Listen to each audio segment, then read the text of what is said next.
హనుమంతుడు శ్రీరాముడి కన్నా శక్తివంతుడా? శ్రీరాముడి మాటల్లోనే వినండి. సీతాదేవి శ్రీరాముడితో, స్వామి హనుమంతుడు లంకలో అంతమంది రాక్షసులు ఉన్నా కూడా లంకను కాల్చాడు కదా, అస్సలు ఈ హనుమాన్ ఎంత శక్తివంతుడో మీకు తెలుసా అని అడుగుతుంది.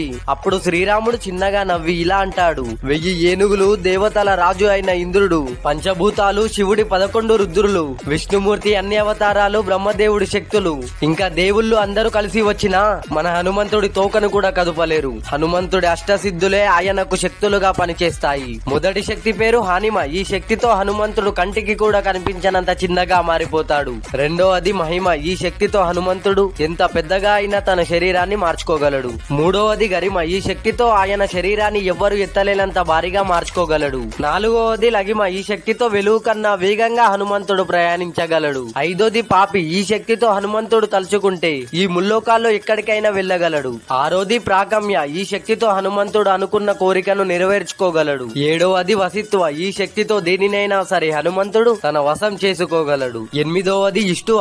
ఈ శక్తితోని హనుమంతుడు ఈ ప్రపంచంలోనే దేనినైనా తన ఆధీనంలోకి తెచ్చుకోగలడు. హనుమాన్ మన పక్కన ఉన్నాడు కాబట్టి సరిపోయింది సీత, లేకపోతే హనుమంతుడిని నేను కూడా ఓడించలేను. అంత శక్తివంతుడు మన హనుమంతుడు. జై హనుమాన్ అని